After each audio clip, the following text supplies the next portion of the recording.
بسم الله الرحمن الرحيم. الرحمن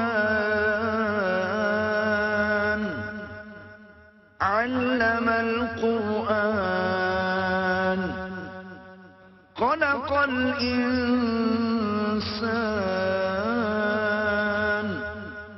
علمه البيان. نحمده ونصلي على رسوله الكريم. اما بعد فاعوذ بالله من الشیطان الرجیم. بسم اللہ الرحمن الرحیم.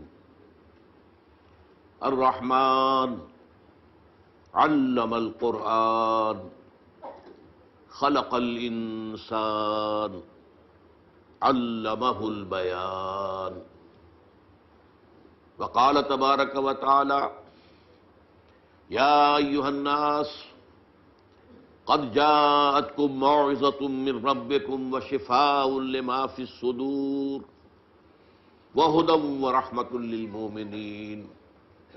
قل بفضل اللہ وبرحمتہ فبذلک فلیفرحوا هو خیر مما یجمعون. صدق اللہ العظیم. رب اشرح لی صدری ویسر لی امری واحلل عقدۃ من لسانی یفقہوا قولی. معزز حاضرین اور محترم خواتین، السلام علیکم ورحمۃ اللہ وبرکاتہ. آج کی اس مبارک محفل کے حوالے سے میں آپ کو تقریباً 40 سال قبل کی کیفیت کی طرف لے جانا چاہتا ہوں، جب نزول قرآن حکیم کا 1400 سالہ جشن ہمارے ملک میں منایا جا رہا تھا. یہ جنرل ایوب خان کی حکومت کا دور تھا. قرآن مجید کے نزول کو 1400 برس مکمل ہوئے تھے. اس زمانے میں آپ کو یاد ہوگا، جو میرے ہم عمر ہیں یا میرے آس پاس ہیں انہیں تو یقیناً یاد ہوگا کہ بہت سے جشن منائے جاتے تھے. جشن مہران اور جشن بولان اور کہاں کہاں کے جشن. ان میں رقص و سرود کی محفلیں ہوتی تھیں، گانے بجانے کے پروگرام ہوتے تھے. اسی زمانے میں اس ملک میں جو کچھ دینی مزاج رکھنے والے، ذوق رکھنے والے لوگ تھے، ان کے لیے جشن نزول قرآن بھی طے کیا گیا. اور کیا کیا گیا اس موقع پر؟ قرات کانفرنس کی گئی. سونے کے تار سے قرآن مجید لکھوایا گیا، جو آج بھی ہمارے ہاں فیصل چوک میں موجود ہے. کئی من وزن. اس وقت مجھے یہ احساس ہوا، میں ابھی لاہور منتقل ہوا ہی تھا اپنی دعوت و تحریک کا آغاز کرنے کے لیے، کہ کیا قرآن مجید اس کام کے لیے نازل ہوا تھا؟ کیا یہ حسن قرات کے مقابلے اور قرات کی محفلیں اور یہ سونے کے تار سے لکھا ہوا قرآن، جو محض ایک دیکھنے کی چیز ہے، ظاہر بات ہے کہ پڑھنے کا تو سوال پیدا نہیں ہوتا. تو اس وقت ذہن منتقل ہوا کہ قرآن مجید کے ضمن میں ہمارے اصل فرائض کیا ہیں، اصل ذمہ داریاں کیا ہیں. چنانچہ میں نے جنوری 1968 میں 2 تقریریں کی تھی جامع مسجد خضرہ سلم آباد لاہور میں، جن میں اس موضوع پر میں نے خطاب کیا. بعد میں یہ تقریریں اور مقامات پر بھی ہوئیں، پھر یہ پمفلٹ کی شکل میں شائع ہوئیں. 3-3.5 لاکھ کی تعداد میں اب تک وہ کتابچہ شائع ہو چکا ہے، اردو میں، اس کے علاوہ انگریزی میں، عربی میں، فارسی میں، سندھی میں، ملئی زبان میں، ملائیشیا کے اندر. تو یہ اللہ تعالیٰ کی طرف سے اس کتابچے کو بہت شرف قبول حاصل ہوا. آج میں اسی موضوع کو چاہتا ہوں کہ اختصار کے ساتھ آپ کے سامنے رکھوں. قرآن مجید کے ہم پر جو حقوق ہیں، پہلے سادہ ترین الفاظ میں سمجھ لیجئے. اصطلاحات جو ہیں ثقیل ہوتی ہیں، بعد میں آ جائیں گی. پہلا حق یہ ہے کہ ہم اسے مانیں جیسے کہ ماننے کا حق ہے. دوسرا حق کیا ہے؟ اسے پڑھیں جیسے کہ پڑھنے کا حق ہے. تیسرا حق کیا ہے؟ اسے سمجھیں جیسے کہ سمجھنے کا حق ہے. چوتھا حق کیا ہے؟ اس پر عمل کریں جیسے کہ عمل کرنے کا حق ہے. اور پانچواں حق یہ ہے کہ اسے دنیا میں پھیلائیں جیسا کہ اس کو پھیلانے کا حق ہے۔ اب ذرا ایک ایک کر کے میں ان کے بارے میں آپ سے مختصر گفتگو کروں گا۔ ہم مانیں قرآن کو جیسے کہ ماننے کا حق ہے، اس کے لیے اصطلاح ہے ایمان، ماننا ایمان۔ لیکن اس ایمان کے دو درجے ہیں، ایک ہے ایمان باللسان، تصدیق باللسان، اقرار باللسان، ایک ہے تصدیق بالقلب، دل میں یقین کی کیفیت پیدا ہونا۔ اب ظاہر بات ہے کہ ہم زبان سے مانتے ہیں کہ قرآن اللہ کا کلام ہے جو محمد رسول اللہ صلی اللہ علیہ وسلم پر نازل ہوا، اور یہ بعین ہی جو کا تو موجود ہے، محفوظ ہے۔ یہ ماننا ہمارا، اس سے اسلام کا تقاضا پورا ہو جاتا ہے کہ ہم نے اس کو تسلیم کیا، اس کو مانا، یہ ایمان ہمارا قانونی ایمان اس طریقے سے پورا ہو گیا۔ لیکن اصل ایمان اس وقت ہوگا جب دل میں یقین پیدا ہو جائے کہ یہ اللہ کا کلام ہے۔ یہ دل میں یقین کا پیدا ہو جانا آسان کام نہیں ہے، اور جب تک یہ پیدا نہیں ہوتا ہم قرآن کے دوسرے حقوق ادا کر ہی نہیں سکتے۔ پڑھنے میں وقت کاہے کو لگائیں گے؟ پڑھ بھی لیں گے تو سمجھنے کی ضرورت نہیں، جو آج ہمارا حال ہے۔ اول تو وہ لوگ بھی اب بہت کم رہ گئے۔ ایک زمانہ یہ تھا کہ صبح کے وقت آپ اگر مسلمانوں کے محلوں گلیوں میں چلتے تھے تو ہر گھر سے آواز آ رہی ہوتی تھی تلاوت قرآن کی۔ اب وہ دور ختم ہو چکا۔ قرآن مجید کا پڑھنا، لیکن وہ ناظرہ صرف پڑھ لینا جو ہے وہ تو کفایت نہیں کرے گا، اس کا سمجھنا، اس کے لیے محنت کرنی پڑے گی، مشقت کرنی پڑے گی۔ یہ محنت اور مشقت تو آدمی اسی وقت کرے گا جب یقین ہو جائے کہ یہ اللہ کا کلام ہے۔ اس لیے میں نے آپ کو جو ابتدا میں آیات سنائی ہیں، الرحمن علم القرآن، رحمان نے قرآن سکھایا۔ یہ رحمان کی رحمانیت کا مظہر اتم ہے کہ اس نے اللہ تعالیٰ نے اپنے بندوں کے لیے یہ قرآن نازل کیا۔ الرحمن علم القرآن، خلق الانسان، انسان کو پیدا کیا، علمہ البیان، اسے بیان کی صلاحیت عطا کی۔ اب یہ 4 آیتیں ہیں، اس وقت میں ان کے بارے میں تفصیل سے کچھ عرض نہیں کر سکتا، صرف اس نقطے پر دوبارہ زور دوں گا کہ اللہ تعالیٰ کا جو اسم گرامی الرحمن ہے، جس میں کہ رحمت خداوندی کی ایسی شان سامنے آتی ہے کہ جیسے ٹھاٹھے مارتا ہوا سمندر، اس شان رحمانیت کا مظہر اتم قرآن حکیم ہے۔ دوسری میں نے آپ کو 2 آیتیں سنائیں سورہ یونس کی، یا ایھا الناس، اے لوگو، قد جاءتکم موعظۃ من ربکم وشفاء لما فی الصدور وہدی ورحمۃ للمؤمنین۔ دیکھو تمہارے پاس آ چکی ہے نصیحت، موعظت تمہارے رب کی طرف سے، اور جو تمہارے سینوں کے روگ ہیں ان کا علاج، ان کی شفا، اور ہدایت اور رحمت اہل ایمان کے حق میں۔ قل بفضل اللہ وبرحمتہ، اے نبی ان سے کہہ دیجئے کہ یہ اللہ کے فضل اور اس کی رحمت کا مظہر ہے کہ یہ قرآن نازل ہوا۔ فبذلک فلیفرحوا، تو اس پر خوشیاں منائیں کہ اللہ نے اتنا بڑا کرم فرمایا، اپنا کلام ہمیں عطا کر دیا اور اس کی حفاظت کا ذمہ لے لیا۔ ہوا خیر مما یجمعون، یہ قرآن ان تمام چیزوں سے بہتر ہے جو لوگ جمع کرتے ہیں، مال جمع کرتے ہیں، دولت جمع کرتے ہیں، جائیداد بناتے ہیں، یا اور جو مختلف بھی ہماری اس وقت کی جو بھی دلچسپیاں ہیں جس پہ ہم لگے ہوئے ہیں، ہم عطل لگے ہوئے ہیں، دن رات لگے ہوئے ہیں۔ اگر ہم جان لیں کہ اس قرآن کی عظمت کیا ہے تو ہمیں معلوم ہوگا کہ یہ سب سے زیادہ قیمتی شے ہے۔ آسمان کے نیچے، زمین کے اوپر اس سے زیادہ قیمتی شے اور کوئی نہیں ہے۔ ہوا خیر مما یجمعون، جو کچھ یہ جمع کرتے ہیں ان سے کہیں بہتر، کہیں وقی، کہیں قیمتی شے یہ قرآن ہے۔ لیکن یہ کیفیت ہمارے اندر کب پیدا ہوگی؟ جبکہ ہمیں یقین ہو جائے۔ اور میں آپ کو دعوت دوں گا ایک سیلف سینسر جسے ہم کہتے ہیں، سیلف کرٹیسزم جسے کہتے ہیں، ہم اپنے اپنے گریبانوں میں جھانک کر دیکھیں کیا واقعی ہمیں یقین ہے؟ اگر یقین ہے تو پھر اس کے ساتھ ہمارا طرز عمل کیا ہے؟ کیا ہمیں پڑھتے ہیں اسے جیسے کہ پڑھنے کا حق ہے؟ کیا سمجھتے ہیں جیسے کہ سمجھنے کا حق ہے؟ کیا اس پر عمل کرتے ہیں جیسے کہ عمل کرنے کا حق ہے؟ کیا اسے پھیلا رہے ہیں دنیا میں جیسے کہ پھیلانے کا حق ہے؟ اور اگر ہم یہ نہیں کر رہے تو اس کا صاف مطلب یہ ہے کہ ہم زبان سے تو کہہ رہے ہیں، اقرارہم باللسان تو اللہ کا شکر ہے کہ ہمیں حاصل ہے اور اسی کی بنیاد پر ہم مسلمان ہیں، لیکن یقین قلبی کی نعمت سے ہم محروم ہیں۔ تو میں اس وقت دعا ہی کر سکتا ہوں کہ ہمیں اللہ تعالیٰ قرآن مجید کے منزل من اللہ کلام ہونے پر یقین عطا فرمائے، اس لیے کہ بعد کے جو حقوق ہیں وہ سب اسی کے اوپر جو ہے ان کا دار و مدار ہے۔ اب آئیے نمبر 2، اسے پڑھیں جیسے کہ پڑھنے کا حق ہے۔ قرآن مجید کے پڑھنے کے ضمن میں پہلی بات یہ کہ اس کی تجوید صحیح ہونی چاہیے، مخارج صحیح ہوں، ہمیں معلوم ہو قاف اور کاف میں کیا فرق ہے، عین اور حمزہ میں کیا فرق ہے، ہا اور ہا چھوٹی ہے ان میں کیا فرق ہے۔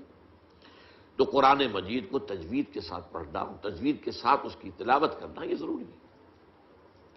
پھر یہ ہے کہ اسے اپنا روزانہ کا معمول بنانا۔ چنانچہ ہمارے صحابہ کرام رضوان اللہ تعالی علیہ مجمعین کا تو معاملہ یہاں تک تھا کہ بہت سے صحابہ ہر ہفتے ایک مرتبہ قرآن ختم کرتے تھے۔ ان میں سر فہرست حضرت عثمان بن عفان رضی اللہ تعالی عنہ، ہر ہفتے قرآن مجید ختم کرنا یہ ان کے معمولات میں شامل تھا۔ یہی وجہ ہے کہ قرآن مجید کی آپ 7 منزلیں آپ دیکھتے ہیں۔ یہ 7 منزلیں کیوں تھی؟ یہ 7 منزلیں اسی اعتبار سے کہ ایک منزل روزانہ کی تلاوت کر کے ہر ہفتے میں قرآن مجید ختم کر لیا جائے۔ وہ تو بعد میں جب ہمارے اندر زوال پیدا ہو گیا اور وہ ذوق یقین میں کمی آ گئی تو اس کے بعد یہ ہوا ہے کہ پھر ہر مہینے ایک مرتبہ ختم کرنے کے لیے 30 پاروں میں تقسیم کیا گیا، لیکن یہ 30 پاروں کا وجود دور صحابہ میں نہیں تھا، یہ بعد کی پیداوار ہے۔ دور صحابہ میں جو صورتیں ہیں وہ تھیں، اور صورتیں جو ہے وہ منزلوں میں وہ منقسم تھیں۔ تو یہ 7 منزلیں اس لیے تھی کہ روزانہ ایک منزل کی تلاوت کر کے ہر ہفتے میں قرآن ختم کر لیا جائے۔ اسی کا ایک حق یہ بھی ہے کہ اس قرآن مجید کے پڑھنے کا بہترین وقت وہ رات کی نماز ہے، تہجد کی نماز۔ یا ایھا المزمل قم اللیل الا قلیلا نصفہ او انقص منہ قلیلا او زد علیہ ورتل القرآن ترتیلا۔ اب ظاہر بات ہے کہ اس کے لیے لازم ہے کہ کچھ نہ کچھ قرآن یاد کریں۔ قرآن مجید کا یاد کرنا تو ایک تو حفظ یہ ہے، ایک حص یہ ہے کہ ہم میں سے ہر ایک کو کچھ نہ کچھ قرآن یاد ہونا چاہیے اور سمجھنا چاہیے کہ جتنا قرآن مجھے یاد ہے وہی میری اصل دولت ہے۔ اور یہ قرآن پھر اللہ تعالیٰ توفیق دے تو رات کو تہجد کی نماز میں کھڑے ہو کر ترتیل کے انداز میں ٹھہر ٹھہر کر پڑھا جائے۔ تو یہ ہے قرآن مجید کے پڑھنے کا معاملہ کہ اسے پڑھا جائے جیسا کہ پڑھنے کا حق ہے۔ تیسری بات آئی ہے اس کو سمجھا جائے جیسے کہ سمجھنے کا حق ہے۔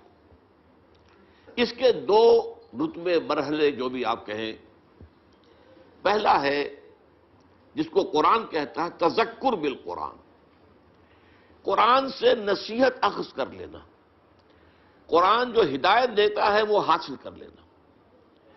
اس کے لیے قرآن مجید میں سورہ قمر میں 4 مرتبہ فرمایا گیا وَلَقَدْ يَسَّرْنَا الْقُرْآنَ لِلذِّكْرِ فَهَلْ مِن مُدَّكِرٍ۔ یہ نصیحت اخذ کرنے کے لیے، ہدایت اخذ کرنے کے لیے ہم نے قرآن کو آسان بنایا ہے، تو ہے کوئی تم میں سے کہ جو اس سے ذکر حاصل کرنا چاہے؟ قرآن اس اعتبار سے دنیا کی آسان ترین کتاب ہے، لیکن ایک شرط ہے، چھوٹی سی شرط، اس کو اس کی اپنی زبان میں پڑھا جائے۔ قرآن مجید نازل ہوا، عربی میں نازل ہوا، اور عرب ہی پہلے مخاطب تھے، لہذا ان کے لیے تو بہت آسان کام تھا۔ حضور کی زبان مبارک سے قرآن ادا ہو رہا ہے اور ان کے قلوب پر اور ان کے اذہان میں اترتا چلا جا رہا ہے۔ انہیں کسی دقت کا سامنا نہیں تھا کہ پہلے وہ عربی سیکھیں، عربی گرامر پڑھیں اور پھر قرآن مجید کو سمجھیں۔ لیکن یہ جو تذکر بالقرآن ہے، قرآن مجید سے نصیحت اخذ کرنا، ایک ہے قرآن مجید پڑھ کر صرف ثواب حاصل کر لینا، میں اس کی بات تو ختم کر چکا۔ وہ تو جو تھا پڑھنا، جیسا کہ پڑھنے کا حق اس میں بیان ہو چکا، یقیناً تلاوت سے ثواب حاصل ہوتا ہے۔ اور آپ ظاہر بات ہے کہ اپنا وقت لگاتے ہیں، وضو کرتے ہیں، بیٹھتے ہیں، قبلہ رخ ہو کر بیٹھتے ہیں، پھر قرآن مجید کو پوری اس کی تعظیم کرتے ہوئے کھولتے ہیں اور پھر قرآن پڑھتے ہیں، تو آپ کی یہ محنت اور آپ کا جو وقت لگا ہے یہ اللہ تعالیٰ جو اس کا ثواب دے گا۔ لیکن ایک ہے تذکر بالقرآن، قرآن سے نصیحت اخذ کرنا، ہدایت اخذ کرنا، وہ صرف پڑھنے سے تو حاصل نہیں ہوگی جب تک کہ آپ اسے سمجھیں نا۔ اور اس کی پہلی منزل یہ ہے کہ آپ اتنی عربی ضرور سیکھ لیں کہ آپ قرآن مجید کو تواتر کے ساتھ پڑھتے چلے جائیں اور اس کا فکر، اس کی ہدایت آپ کے دل اور دماغ میں اترتی چلی جائے۔ اس کے بغیر تذکر حاصل نہیں ہو سکتا۔ ثواب حاصل ہو جائے گا، میں پھر عرض کر رہا ہوں، کہیں میری بات کو آپ غلط سمجھیں۔ کچھ لوگ ہیں جو کہتے ہیں کہ بغیر سمجھے پڑھنے سے کوئی ثواب بھی نہیں ہوتا، نہیں، میں اس کا قائل نہیں ہوں۔ اس کے پڑھنے سے، اس کی تلاوت، محض تلاوت سے بھی ثواب حاصل ہوتا ہے، اگرچہ اس میں ایک نکتہ ہے وہ میں بعد میں عرض کروں گا۔ لیکن یہ ہے کہ اگر آپ کو اس سے کچھ اخذ کرنی، ہدایت اخذ کرنی ہے، نصیحت اخذ کرنی ہے، تو میرے نزدیک میری بات غور سے سن لیجئے، ہر پڑھے لکھے مسلمان کا فرض ہے کہ وہ اتنی عربی سیکھے کہ قرآن مجید کو اپنی آنکھ سے پڑھ سکے۔ ترجمے سے پڑھنے میں وہ تاثیر نہیں ہوتی۔ آپ جو ہے ترجمے سے اگر پڑھیں گے تو گویا کہ آپ مترجم کی آنکھ سے پڑھ رہے ہیں۔ یہ تو اپنی آنکھ سے پڑھنا تو تبھی ہوگا جبکہ آپ عربی زبان سے واقف ہوں اور قرآن کے اور آپ کے درمیان ترجمہ حائل نہ ہو، بلکہ قرآن جسے اقبال کہتا ہے، تیرے ضمیر پہ جب تک نہ ہو نزول کتاب، گرہ کشا ہے نہ رازی نہ صاحب کشاف، براہ راست دل پر نازل ہونا چاہیے، اور اس کے لیے اتنی عربی سیکھنا میرے نزدیک فرض۔ غور کیجئے، آپ نے ایم اے کیا ہے، بی اے کیا ہے، ایم بی اے کیا ہے اور تعلیم حاصل کی ہے، ڈاکٹری پڑھی ہے، انجینئرنگ، اور عربی اتنی نہ سیکھ سکے کہ قرآن مجید کو پڑھ سکے، کیا جواب دیں گے اللہ کے ہاں؟ اللہ تعالیٰ کے سامنے حاضری ہونی ہے، قیامت پر ہمارا یقین ہے، یوم یقوم الناس لرب العالمین، ہمیں حاضر ہونا ہے، جواب دہی کرنی ہے۔ تم نے میرے کتاب کی کیا قدر کی؟ تم نے اس کے لیے اتنی محنت بھی نہ کی۔ تم نے انگریزی اتنی پڑھی کہ انگریزوں کو پڑھا دو۔ بے شمار ہندوستانی اور پاکستانی مسلمان، آپ کو معلوم ہونا چاہیے، انگلینڈ میں اسکولوں کے اندر پڑھا رہے ہیں، انگریزی پڑھا رہے ہیں، لیکن تم اتنی عربی نہ سیکھ سکے، حالانکہ تمہاری اپنی زبان اردو جو ہے اس کا ایک جملہ آپ نہ بول سکتے ہیں، نہ لکھ سکتے ہیں جس میں عربی کا لفظ نہ آئے۔ جملہ عربی کا لفظ ہے، لفظ عربی کا لفظ ہے، تو یہ تو ہماری زبان کے اندر جو ہے رچی بسی زبان ہے، پھر اس کو تم نے نہیں سیکھا تو ہمارے کلام کی کیا قدر کی تم نے؟ اس کا جواب جو ہے آج ہی سوچ لیجئے۔ یہ گھڑی محشر کی ہے، تو سائے محشر میں ہے، پیش کر غافل عمل کوئی اگر دفتر میں ہے۔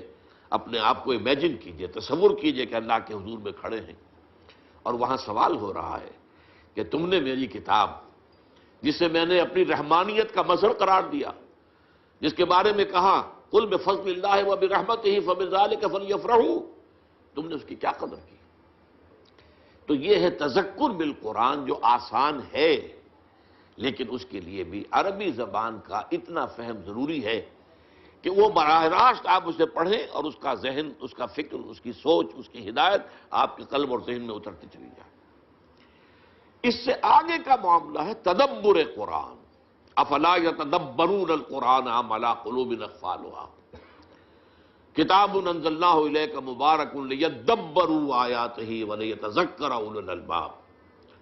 تدبر قرآن کی شرائط جو ہیں وہ بڑی کڑی ہے، گہرائی میں اترنا، قرآن مجید کی گہرائیوں میں غوطہ زنی، جسے اقبال کہتا ہے کہ قرآن میں ہو غوطہ زن اے مرد مسلمان۔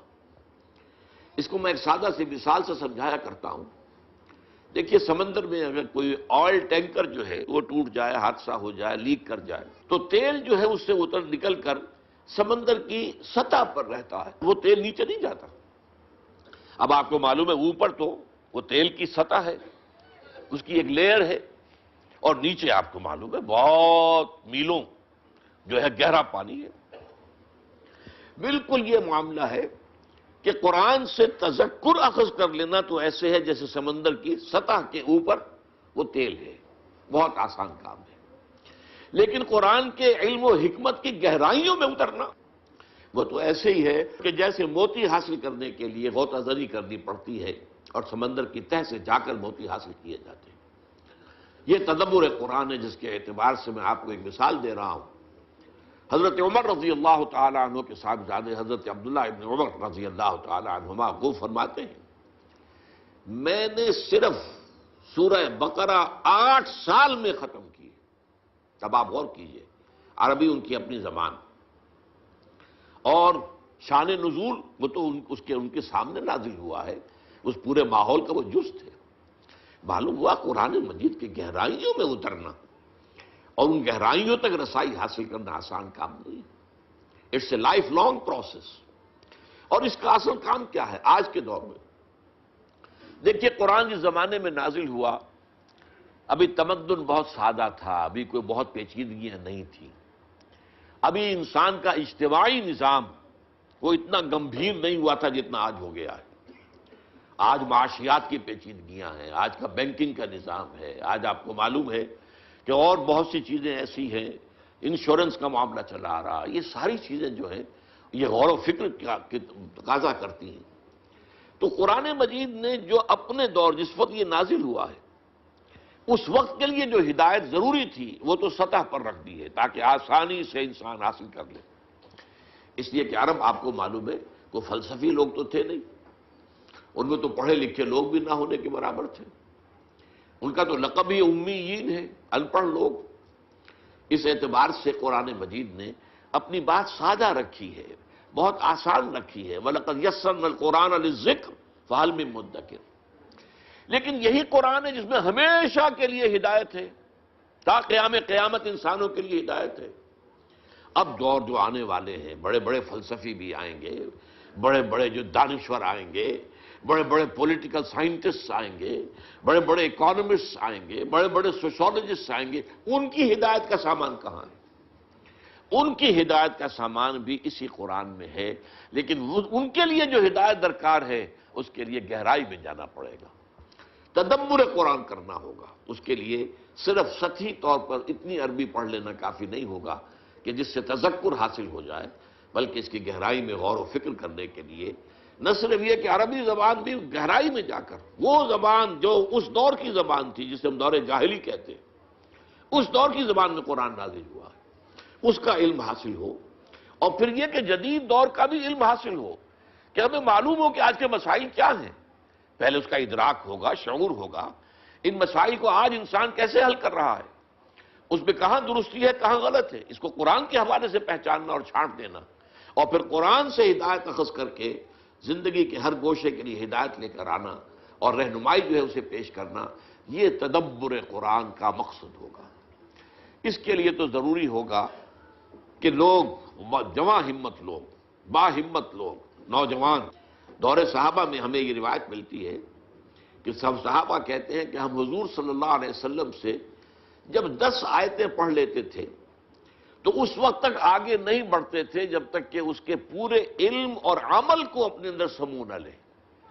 ان 10 آیتوں کا پورا علم اور ان 10 آیتوں پر عمل پورا ہم اپنی شخصیت کے اندر جب تک شامل نہ کر لیں آگے نہیں بڑھتے تھے۔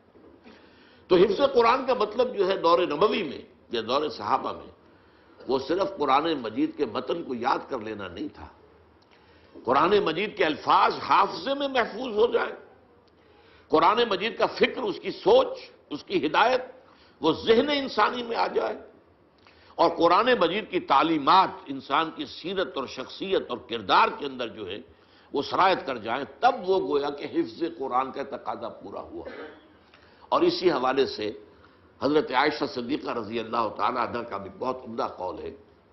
آپ سے کہا گیا کچھ جو تابعی حضرات تھے، اب آپ سوچئے تابعی حضرات جو صحابہ کرام کو تو دیکھا ہے، انہوں نے حضور کو نہیں دیکھا، ابھی سمجھئے حضور کے انتقال کو چند ہی سال ہوئے، تو کتنی حسرت ان کے دلوں میں ہوگی کہ کاش اگر ہم اس سے پہلے پیدا ہوئے ہوتے تو حضور کی صحبت سے فیضیاب ہوتے۔ تو اب انہوں نے اسی حسرت کا ایک ازالہ کرنے کے لیے ام المومنین حضرت عائشہ صدیقہ کے پاس حاضر ہو کر یہ فرمائش کی کہ ہمیں کچھ سیرت نبی سنائیے۔ حضرت عائشہ صدیقہ ام المومنین رضی اللہ تعالی عنہ نے ایک سوال کر دیا پلٹ کر، الستم تقرؤون القرآن، کیا تم قرآن نہیں پڑھتے ہو؟ انہوں نے عرض کیا کہ ام المومنین، ہم نے تو آپ سے سیرت کی فرمائش کی ہے، قرآن تو ہم پڑھتے ہیں۔ فرمایا کانا خلقہ القرآن، حضور کی سیرت قرآن ہی تو تھی، قرآن مجید ہی مجسم ہو گیا تھا شخصیت محمدی صلی اللہ علیہ وسلم کے ضمن میں، کہ جو قرآن مجید کی تعلیم ہے وہ آپ کی پورے رگ و ریشے کے اندر سرایت کیے ہوئے تھے۔ تو اس معنی میں تدبر قرآن، اور یہی میں ذرا وہ نقطہ جو میں نے کہا کہ میں بعد میں عرض کروں گا، میرے اس کتابچے میں ابتدا میں ذرا جذباتی انداز میں ایک جملہ یہ لکھا ہوا تھا کہ بغیر سمجھے قرآن پڑھنے کا کوئی فائدہ نہیں، لیکن علامہ محمد یوسف بن نوری رحمۃ اللہ علیہ کا نام آپ نے سنا ہوگا، کراچی میں بہت بڑا مدرسہ بن نوری ٹاؤن انہی کے نام سے مشہور ہوا۔ یہ سن 70 کی بات ہے، 1970، آپ سمجھیے کہ 38 برس 37 برس پہلے کی بات سنا رہا ہوں۔ تو میں نے پورا رمضان مبارک جو ہے مسجد نبوی میں گزارا تھا، اور آخری عشرے میں مولانا بن نوری رحمۃ اللہ علیہ بھی وہاں تشریف لے آئے، وہاں پر وہ اعتکاف کے لیے۔ میں نے یہ کتاب ان کی خدمت میں پیش کیا، یہ چھپ چکا تھا اس وقت۔ میں نے کہا میں اسے بڑی تعداد میں شائع کرنا چاہتا ہوں، ذرا ایک نظر آپ دیکھ لیں کہ اس میں کوئی غلطی ہو تو آپ مجھے نشاندہی فرما دیں، میں درست کر دیتا ہوں۔ انہوں نے حالت اعتکاف میں وہ کتابچہ پڑھا، اور پھر اس کے بعد انہوں نے کہا کہ اس میں مجھے کوئی شے غلط نظر نہیں آئی، سوائے ایک جگہ میں نے اصلاح کر دی ہے۔ اب وہ اصلاح کیا تھی ذرا سوچئے، یہ بڑے لوگوں کی بڑی باتیں۔ میں نے جہاں یہ لکھا تھا کہ جو شخص پڑھا لکھا ہونے کے باوجود، ایک تو وہ ہے وہ جاہل ہے بیچارہ، وہ کسان ہے، وہ دیہاتی ہے، کچھ پڑھائی نہیں ہے، پھر یہ کہ اب وہ اس عمر کو پہنچ گیا ہے کہ پڑھنا لکھنا سیکھ نہیں سکتا، اس کا معاملہ تو اور ہے، وہ بغیر سمجھے قرآن پڑھے تو ثواب ملے گا، بلکہ یہاں تک میں نے لکھا تھا اگر قرآن مجید ناظرہ بھی نہیں پڑھ سکتا، وہ کھول کر بیٹھ جائے اور روتا ہوا وہ قرآن مجید کے حروف پر انگلی پھیرتا چلا جائے تو اس سے ثواب تب بھی ملے گا کہ اس نے اپنا وقت لگایا ہے، اور حسرت کے ساتھ کہ اللہ میں تیرے اس کلام کو پڑھنے کی اہلیت نہیں رکھتا، تو اسے ثواب ملے گا۔ لیکن جن لوگوں نے تعلیم اعلیٰ حاصل کی وہ اگر قرآن بغیر سمجھے پڑھیں گے تو انہیں کوئی فائدہ نہیں ہوگا، کوئی ثواب نہیں ہوگا۔ مولانا بن نوری رحمۃ اللہ علیہ نے فرمایا کہ یوں نہ کہو، یوں کہو کہ ان کے تلاوت کے ثواب سے ہو سکتا ہے کہ نہ سمجھنے کا عذاب بڑھ جائے، یعنی یہ دونوں چیزوں کو سپلٹ کر دیا۔ ایک ہے تلاوت، وہ تلاوت اگر کر رہے ہیں، پڑھے لکھے لوگ ہیں، تلاوت کا ثواب تو ملے گا، لیکن پڑھے لکھے ہونے کے باوجود قرآن کو نہیں سمجھ رہا، یہ جرم جو ہے اس کی سزا بڑھ جائے گی۔ یہ انہوں نے اس کے اندر ترمیم کی، اور میرے نزدیک جو میں کہنا چاہتا تھا اس سے کہیں زیادہ بات واضح ہو کر سامنے آ گئی۔ اب آئیے چوتھی بات، قرآن پر عمل کرنا۔ ظاہر بات ہے قرآن کے ماننے کا تقاضا یہی ہے، پڑھنا اسی لیے ہے، سمجھنا اسی لیے کہ عمل کریں۔ اگر عمل نہیں کریں گے تو گویا کہ قرآن پر ہمارا کوئی ایمان نہیں۔ حضور کی حدیث سنا دیتا ہوں آپ کو، ما آمن بالقرآن من استحل محارمہ، جس شخص نے قرآن کی حرام کردہ کسی شے کو اپنے لیے حلال ٹھہرا لیا، اس کا قرآن پر کوئی ایمان نہیں۔ بالکل واضح بات ہے، منطقی بات ہے، 2 اور 2 4 کی طرح کی بات ہے۔ قرآن کو اللہ کا کلام مانتے ہو اور پھر اس کے حکم پر نہیں چلتے، یا یہ کہ ایک اور شکل بھی ہے، اس کے بعد احکام کو مانتے ہو، بعض کو نہیں مانتے۔ نمازیں تو پڑھتے ہو اور تم حج بھی کراتے ہو، عمرے بھی کراتے ہو، سودی کاروبار نہیں چھوڑتے۔ یہ تمہارا طرز عمل جو ہے، اس کو سورہ بقرہ میں فرمایا گیا، افتؤمنون ببعض الکتاب وتکفرون ببعض۔ نماز کا حکم بھی ہماری کتاب کا، ہمارے قرآن کا ہے، اور سود کی حرمت جو ہے وہ بھی ہماری کتاب میں، ہمارے قرآن میں آئی ہے، تو کیا تم ایک حصے کو مانتے اور ایک کو نہیں مانتے؟ فما جزاء من يفعل ذلك منكم الا خزي في الحياة الدنيا ويوم القيامة يردون الى اشد العذاب وما الله بغافل عما تعملون۔ اس آیت کا ترجمہ کرتے ہوئے لرزہ طاری ہوتا ہے۔ تو جو کوئی بھی تم میں سے یہ حرکت کرے گا کہ ایک حصے کو مانا ایک کو نہیں مانا، ایک پر عمل ہے اور ایک کو پاؤں تلے رونگ دیا ہے، اس کی سوا کوئی سزا نہیں ہے کہ دنیا میں ذلیل و خوار کر دیے جائے اور قیامت کے دن شدید ترین عذاب میں جھونک دیے جائیں۔ نوٹ کیجئے، اشد العذاب، اشد کا لفظ اردو میں بھی آپ بولتے ہیں، اشد، شدید ترین اشد العذاب وما اللہ بغافل عما تعملون، اور جو کچھ تم کر رہے ہو اللہ اس سے غافل نہیں ہے۔ اس عمل بالقرآن کے بھی دو پہلو ہیں۔ اس کے لیے میں اصل میں آپ کو ان اصطلاحات قرآن سے ذرا مانوس کر دینا چاہتا ہوں۔ حکم بالقرآن اور اقامت ما انزل من اللہ، یہ دو اصطلاحات ہیں۔ حکم بالقرآن، قرآن کے ذریعے سے فیصلہ کرنا، کیا صحیح ہے کیا غلط ہے، قرآن کے حوالے سے فیصلہ کرنا۔ اپنی جو رائے بنانی ہو قرآن کے ذریعے سے بنانا۔ اس کے لیے سورہ مائدہ میں ایک ہی رکوع میں 3 فتوے اللہ کے آئے ہیں، ذرا نوٹ کر لیجئے۔ وَمَن لَّمْ يَحْكُم بِمَا أَنزَلَ اللَّهُ فَأُولَٰئِكَ هُمُ الْكَافِرُونَ وَمَن لَّمْ يَحْكُم بِمَا أَنزَلَ اللَّهُ فَأُولَٰئِكَ هُمُ الظَّالِمُونَ وَمَن لَّمْ يَحْكُم بِمَا أَنزَلَ اللَّهُ فَأُولَٰئِكَ هُمُ الْفَاسِقُونَ۔ 7واں رکوع سورہ مائدہ کا یہ 3 دفعہ یہ بات آ گئی، جو لوگ اللہ کی اتاری ہوئی شریعت اور اللہ کی اتاری ہوئی ہدایت کے مطابق فیصلے نہیں کرتے وہی تو کافر ہیں، وہی تو مشرک ہیں، ظالم ہیں۔ اور ظالم قرآن مجید کی اصطلاح میں مشرک کے لیے آتا، ان الشرک لظلم عظیم، اور وہی تو فاسق ہیں، وہ تو اللہ کے باغی ہیں۔ اب اس اعتبار سے غور کیجئے، آج امت مسلمہ اللہ کی نگاہوں میں کیا ہے؟ ابھی میں نے جو آیت آپ کو سنائی تھی سورہ بقرہ کی کہ ہم دنیا میں ذلیل و خوار کر دیتے، تو آج دنیا میں ذلیل و خوار ہم ہیں کہ نہیں؟ آج کیا ہے؟ آج عزت ہمارے پاس ہے یا امریکہ کے پاس ہے؟ آج کس کا غلغلہ ہے؟ کس کے پاس طاقت ہے؟ ہم تو آپ کو معلوم ہے دنیا کے اندر جو اس وقت وہ سمجھے جاتے ہیں کہ بہت ہی کمزور قوم، بہت ہی ذلیل قوم، جو لوگ جو ہے اپنے معاملات درست نہیں چلا سکتے۔ اور آج ہمارا حال کیا ہے؟ ہمارے سارے وسائل پر دوسروں کا قبضہ ہے، اور ہماری پالیسیاں جو ہے باہر بنتی ہیں، یہ ہمارا حال ہے۔ اور اس یہاں جو میں نے ابھی عرض کیا ہے کہ یہ فتوے من لم يحكم بما انزل الله فاولئک هم الفاسقون اولئک هم الکافرون اولئک هم الظالمون، آج اس کے اوپر آپ دیکھیے کتنے ممالک ہیں جس میں کہ قرآن مجید کی شریعت نافذ نہیں۔ آپ کو معلوم ہے کہ یہ پوری دنیا میں کچھ جزوی طور پر کچھ احکام، کچھ قرآنی سزائیں سعودی عرب میں نافذ ہیں، کچھ احکام وہ ایران کے اندر نافذ ہیں۔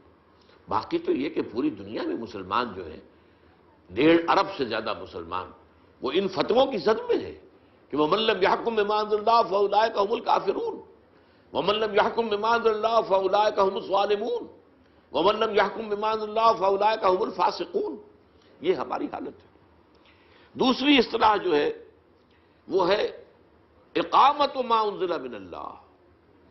ایک تو ہے احکام جو دیے گئے ہیں، یوں کرو، چور کا ہاتھ کاٹو، زانی اگر شادی شدہ ہے جو سنت رسول سے ثابت ہے کہ اسے رجم کرو، غیر شادی شدہ ہے تو اس کو 100 کوڑے لگاؤ، وغیرہ وغیرہ احکام ہے۔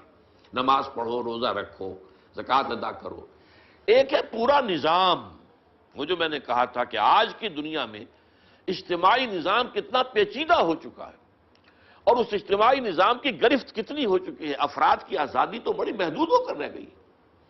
پورا ایک نظام ہوتا ہے، اب وہ نظام ہی کے تحت طے ہوتا ہے کہ تعلیم کا نظام کیا ہوگا۔ آپ کیا کریں گے؟ اپنے بچوں کو جو ہے کسی غار میں تو نہیں رکھ سکتے، آپ انہی مدرسوں میں بھیجیں گے، اور مدرسوں میں کیا پڑھایا جائے گا وہ وہاں طے ہوگا، اوپر نظام، وہ نظام بنے گا۔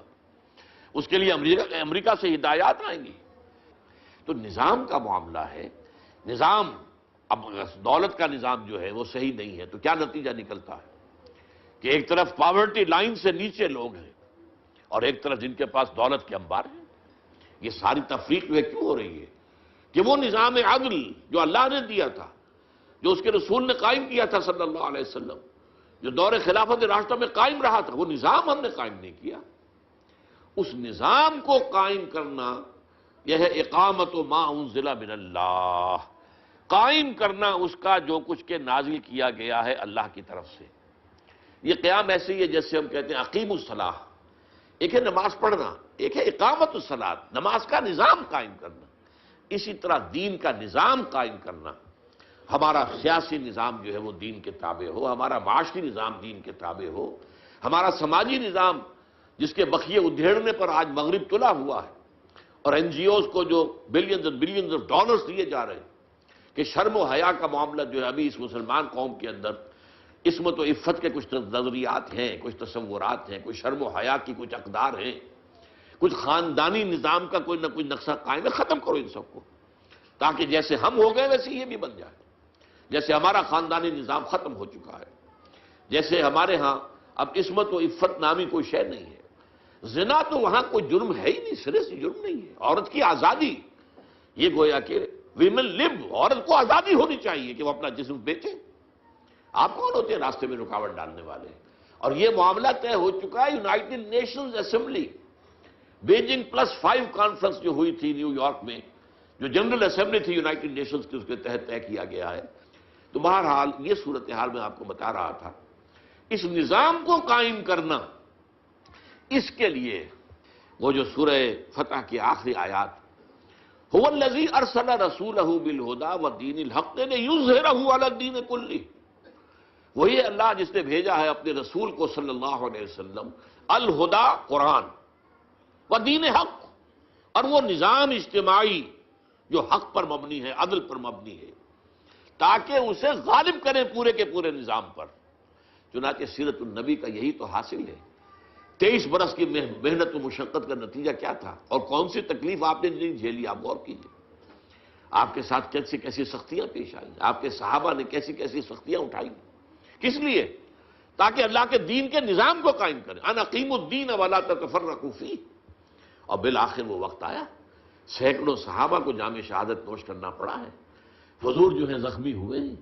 حضور کا خون آپ کو معلوم ہے 2 دفعہ زمین میں جذب ہوا ہے. طائف کی گلیوں میں بھی جذب ہوا ہے، اور وادی احد کے اندر بھی آپ کا خون جذب ہوا ہے. پھر کہیں جا کر وہ نظام قائم ہوا. اس نظام کے بارے میں قرآن مجید میں اہل کتاب سے خطاب کر کے کہا گیا ہے، قل یا اہل الکتاب، اے نبی کہہ دیجئے ان اہل کتاب سے، لستم علی شیء حتی تقیموا التوراۃ والانجیل وما انزل الیکم من ربکم. تمہاری کوئی حیثیت ہماری نگاہوں میں نہیں ہے. تم اپنی جگہ سمجھتے ہو کہ we are the chosen people of the lord, ہم تو اللہ کے لاڈلے ہیں، اللہ کے بڑے بہت ہی چہیتے ہیں، لیکن اللہ کی نگاہ میں تمہاری کوئی وقت کوئی حیثیت نہیں. لستم علی شیء حتی تقیموا التوراۃ والانجیل وما انزل الیکم من ربکم، جب تک کہ تم قائم نہیں کرتے تورات اور انجیل کو، جس کو تم مانتے ہو کہ اللہ کا کلام ہے، اس کو تو قائم کرو. اگر اس کو بھی قائم نہیں کرتے تو اس کا مطلب یہ ہے کہ تمہارا اس پر ایمان نہیں ہے، تو تمہاری کوئی حیثیت ہماری نگاہ میں نہیں. آج اسی آیت کو ہم ذرا لفظ بدل کر سمجھے، یا اہل القرآن لستم علی شیء حتی تقیموا القرآن وما انزل الیکم من ربکم. اے قرآن کے ماننے والوں، قرآن کے دعوے داروں، قرآن پر یقین رکھنے والوں، قرآن کی محفلیں منعقد کرنے والوں، اور قرآن کی قرأت کے لیے کے مقابلے منعقد کرنے والوں، تمہاری کوئی حیثیت نہیں، کوئی تمہاری ہماری نگاہ میں وقت نہیں، جب تک کہ تم قرآن کو قائم نہیں کرتے. قرآن کے نظام کو دنیا میں قائم کرنا، وہ نظام سیاسی ہو، وہ نظام معاشی ہو، وہ نظام معاشرتی ہو، جیسا کہ حضور نے اور محمد الرسول اللہ والذین معہ، اسی آیت میں آگے آپ کو معلوم ہے اگلی آیت یہی تو ہے. اللہ کے رسول محمد اور وہ جو آپ کے ساتھی تھے، ایمان لائے تھے، ان کی جو خون چکاں جد و جہد تھی، جاں گسل محنت اور مشقت تھی، یہ جو بھی کچھ 23 برس کے اندر حضور نے سختیاں جھیلی اور صحابہ نے، اس کے نتیجے میں جاء الحق وزهق الباطل ان الباطل كان زهوقا. اس کے بعد نتیجہ نکل آیا، حق آ گیا، حق قائم ہو گیا، حق نافذ ہو گیا، اللہ کا دین، اللہ کی پوری شریعت نافذ ہو گئی. یہ نہیں کہ کچھ احکام نافذ ہو گئے اور کچھ چھوڑ دیے گئے، ٹوٹل.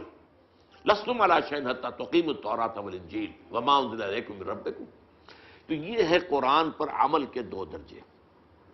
ایک ہے حکم بالقرآن، قرآن ہی کے ذریعے سے فیصلے کرنا، قرآن ہی کے ذریعے سے اپنی آراء بنانا. ایک ہے اقامت ما انزل من اللہ، جو قرآن تم پر نازل کیا گیا ہے اس کو قائم کرو، اس کا نظام برپا کرو. اب دیکھیے آخری چیز رہ گئی، اس قرآن کو پھیلاؤ، اس کو عام کرو. قرآن مجید صرف تمہارے لیے نازل نہیں ہوا، نوٹ کر لیجیے. حضور صلی اللہ علیہ وسلم کی بعثت صرف عرب کے لیے نہیں تھی.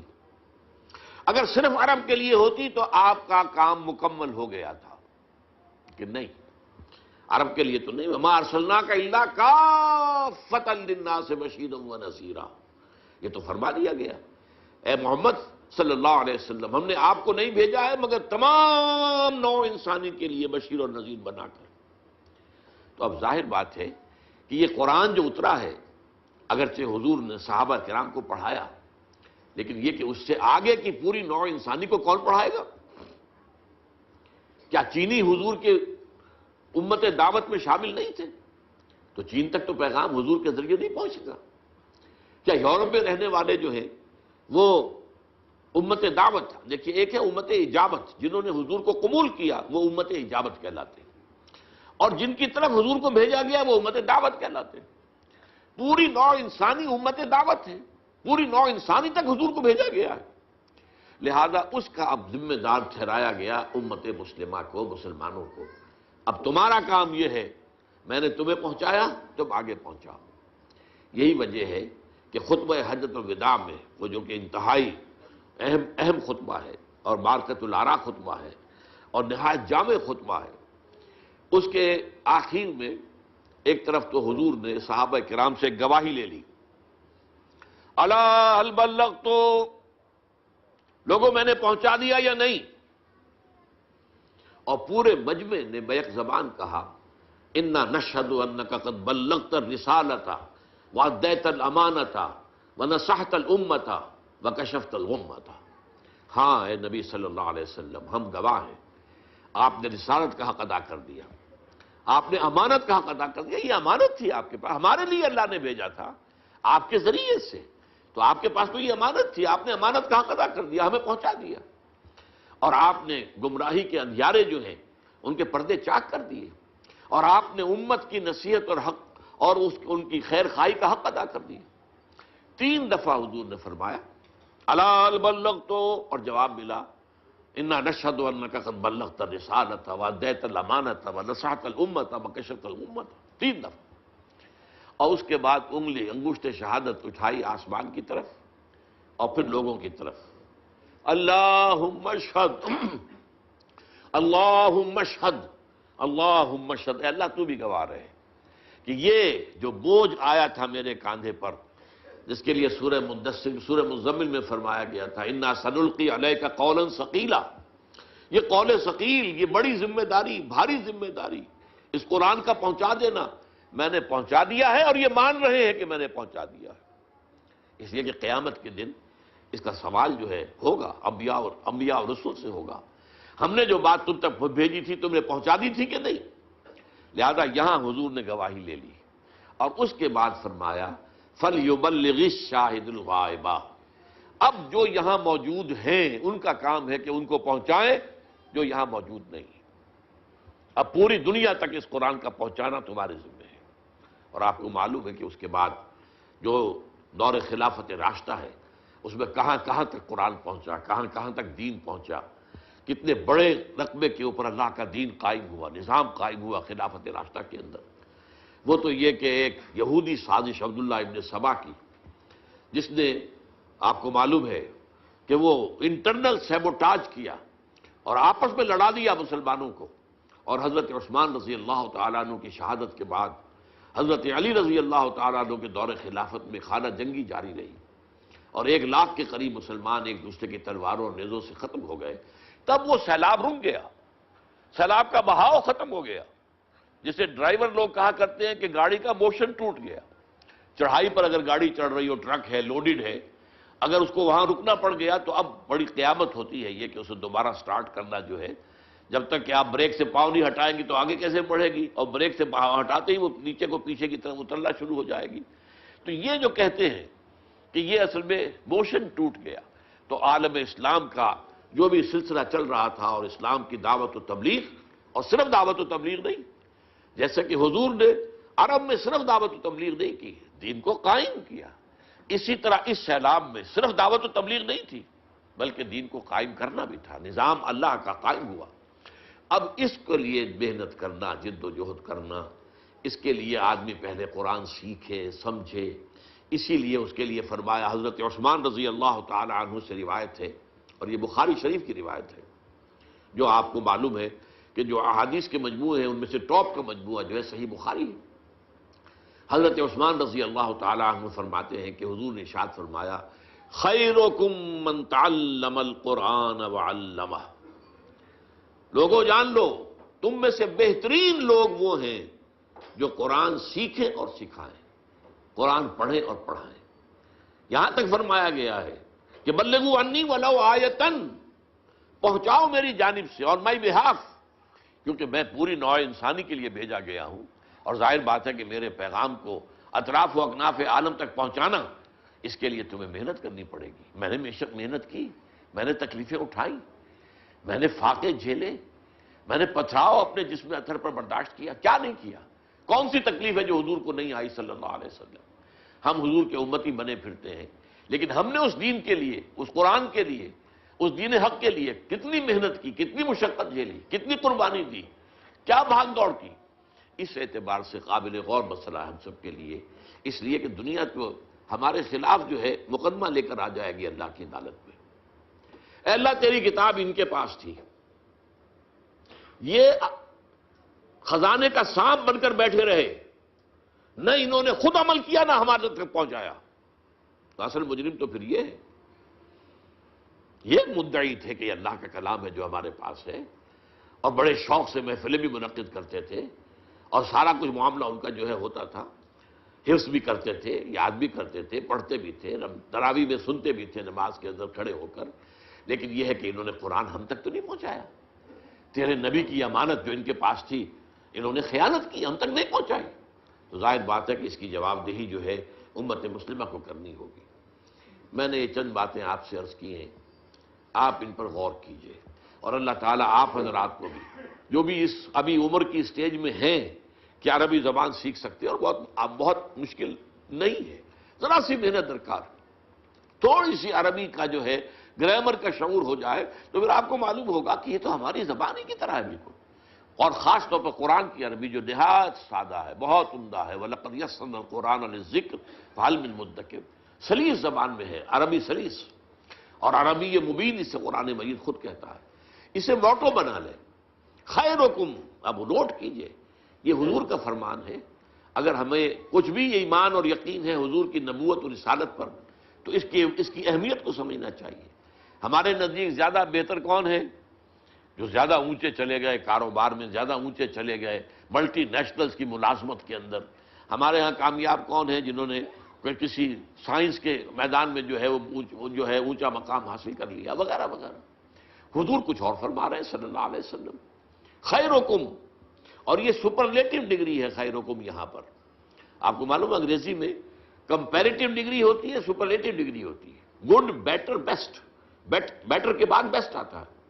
عربی زبان میں دو ہی ہیں، یہ جو ایک اس کے بعد اگر من لگ جائے گا تو اس کے معنی ہوگے کمپیریٹو، انا خیر من ہو، یہ ابلیس نے کہا تھا کہ میں اس آدم سے بہتر ہوں، تو من لگ گیا تو یہ بہتر کا ترجمہ ہوگا، اور اگر من نہ لگا ہو تو پھر یہ سپرلیٹو ڈگری ہوگی، خیرکم، تم میں بہترین لوگ وہ ہیں جو قرآن سیکھیں اور سکھائیں، سمجھیں اور سمجھائیں، پڑھیں اور پڑھائیں، اور پھر اس سے آگے بڑھ کر اللہ تعالی ہم سب کو توفیق دے کہ اس قرآن کے نظام کو دنیا میں قائم کرنے کے لیے یہ مملکت خداداد پاکستان، جس کو اس وقت بہت شدید خطرات لاحق ہیں، اللہ تعالیٰ جو ہے اس پاکستان کی حفاظت کرے، لیکن اس کی حفاظت اسی طور سے ہوگی کہ ہم یہاں پر اللہ کے دین کو، یہ مملکت خداداد پاکستان ہے، سلطنت خداداد پاکستان، یہاں اللہ کے دین کو قائم کرنے کی جد و جہد کریں، اور اس کے لیے آپ تلاش کریں۔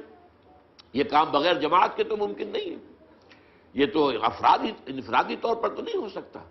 قرآن کا پڑھنا پڑھانا انفرادی طور پہ ہو سکتا ہے، یا انفرادی یا کوئی ادارے قائم ہو جائیں، یا مدرسے قائم ہو گئے، یا انسٹیٹیوشنز قائم ہو گئے، اکیڈمیز قائم ہو جائیں، لیکن دین کو قائم کرنے کی جد و جہد کے لیے تو ایک جماعت درکار ہے۔ علیکم بالجماعہ، یہ جو حضور کا فرمان ہے صلی اللہ علیہ وسلم، ید اللہ علی الجماعہ، اور اس کے لیے یہ ہے کہ جماعت کون سی ہو، آئیے آپ کا کام ہے، تلاش کریں، محنت کریں، کون کون سی جماعتیں مدعی ہیں اس کی کہ وہ دین کو قائم کرنے کی جد و جہد کر رہی ہیں، ان کا قریب سے مطالعہ کریں، دیکھیں جا کر ان کا طریقہ کار کیا ہے، اور یہ اسوہ رسول سے کس حد تک قریب ہیں یا نہیں ہیں۔ اس کے لیے یہ کہ یہ سارا مشاہدہ اور یہ محنت اور یہ تلاش اور یہ ریسرچ بھی جو آپ کریں گے، یہ بھی جہاد فی سبیل اللہ کے ضمن میں آئے گی، اس لیے کہ ارادہ آپ کا یہ ہوگا کہ میں جس جماعت کے اوپر بھی دل ٹھک جائے میں اس میں شامل ہو کر اس جد و جہد میں عملاً حصہ لوں۔ میں انہی باتوں پر اکتفا کرتا ہوں، اور پھر آخر میں آپ حضرات کا بھی شکریہ ادا کرتا ہوں کہ آپ حضرات نے بہت ہی سکون کے ساتھ میری گفتگو سنی ہے. میری تلخ نوائی کو بھی گوارا کیجئے، لیکن آپ کو اس تلخ نوائی کے پیچھے خلوص نظر آئے گا. میں جو اگر آپ کے لیے سخت الفاظ بھی میں نے کچھ استعمال کیے ہیں تو وہ اس لیے کیے ہیں کہ آپ جائزہ لیں، اپنا گریبانوں میں جھانکیں ہم کہاں کھڑے ہیں، اور ہم اپنا تصور کریں کہ آج ہی ہو سکتا ہے کہ موت واقع ہو جائے. کیا معلوم ہے ہم میں سے کس کی موت سر پر منڈلا رہی ہو، کیا پتہ یہاں سے نکلیں اور حادثہ ہو اور اس کے بعد جو ہے ہمارا معاملہ وہ ختم، اس زندگی کا ختم ہو جائے. اور جیسا کہ قرآن حدیث میں آیا ہے من ماتا فقط قامت قیامت ہو، جو مر گیا اس کی قیامت تو ہو گئی. اس لیے کہ اب عمل کا دروازہ تو بند ہو گیا، اب تو حساب کتاب کا معاملہ ہوگا. جیسے کہ امتحان میں کہا جاتا ہے سٹاپ رائٹنگ، وہ 3 گھنٹے ختم ہو گئے، تو یہ ہمارے 3 گھنٹے کسی بھی وقت ختم ہو سکتے ہیں. تو اس سے پہلے اپنا جائزہ لے لیں. حاسبوا انفسکم من قبل ان تحاسبوا، اپنا محاسبہ خود کرو، سوچو کہ ہم کہاں کھڑے ہیں. اور خاص طور پر آج کی جو محفل قرآن مجید کے حوالے سے ہے کہ قرآن کے حوالے سے میں کہاں کھڑا ہوں. میں کیا کہوں گا اللہ تعالیٰ کے ہاں جا کر کہ تم نے پی ایچ ڈی بھی کر لی تھی لیکن تم نے عربی اتنی بھی نہ سیکھی کہ میری کتاب کو تم سمجھ کر پڑھ سکتے. اللہ تعالیٰ ہم سب کو توفیق دے. اللہ تعالیٰ ہم سب کو آخرت میں سرخرو کرے. اقول قولی ھذا واستغفر اللہ لی ولکم ولسائر المسلمین والمسلمات.